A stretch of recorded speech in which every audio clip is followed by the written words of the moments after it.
Boa tarde, estimada e estimado colega, bem-vindo a mais um dos meus vídeos. Continuamos na área da cultura organizacional e desta vez vamos falar essencialmente sobre os componentes da cultura.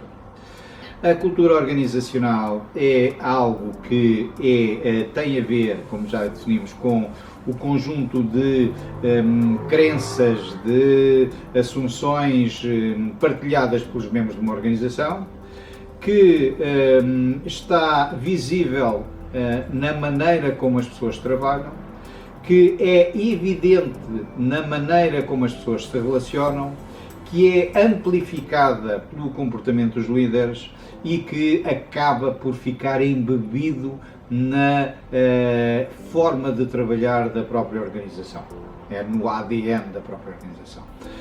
Na prática é isto, e eu gostaria de falar essencialmente de alguns componentes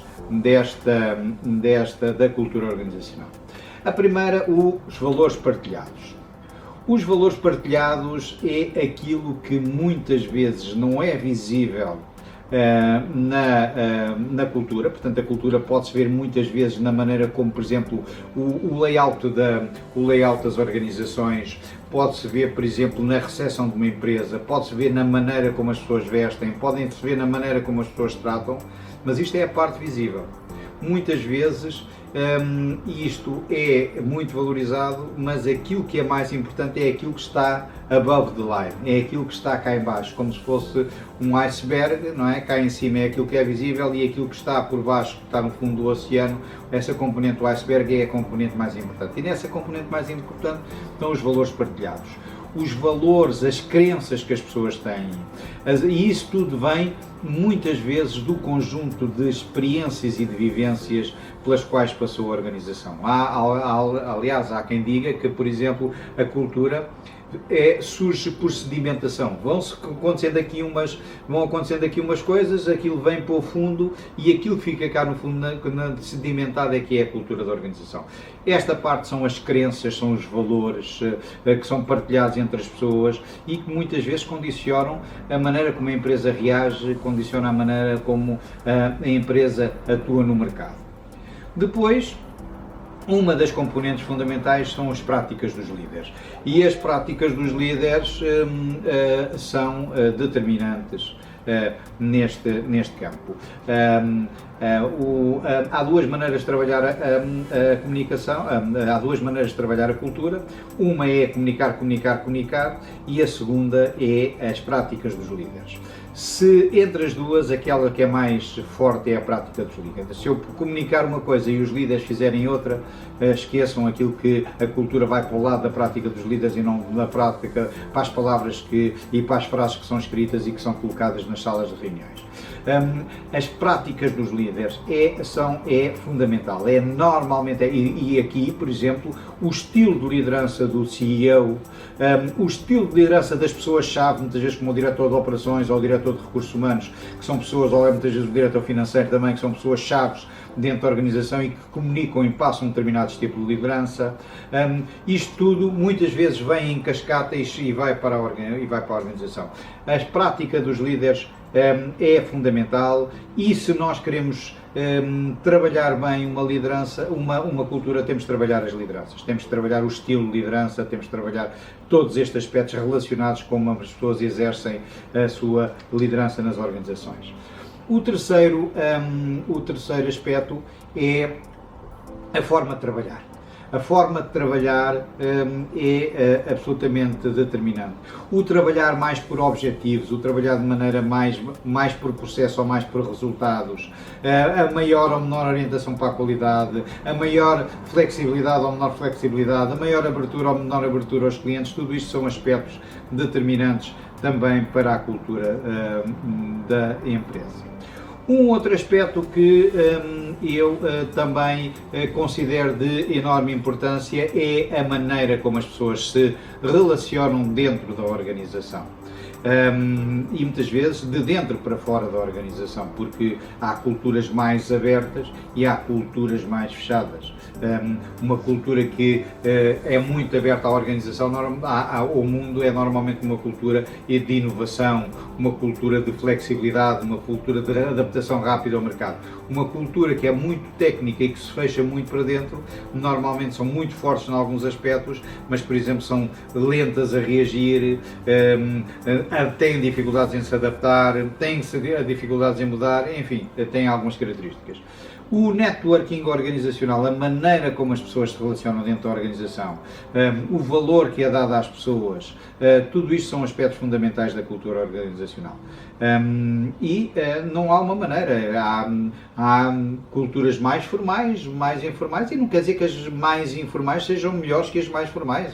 Em determinados tipos de negócio, o formalismo é muito importante, noutros, se calhar, nem no formalismo é menos importante, mas, e portanto, estes são algumas das componentes que são fundamentais em termos de cultura. Eu no vídeo anterior falei de algumas outras, como por exemplo as histórias e os símbolos, que também são importantes, as rotinas e os rituais também são muito importantes, a maneira, as estruturas e os processos, a maneira como os layouts das empresas, onde é que fica a empresa, a existência ou não existência de projetos, de processos, a valorização que é dada ao processo, tudo isto são aspectos. O estilo de comunicação também é normalmente uma componente muito importante da cultura, para além das outras que entretanto aqui falámos.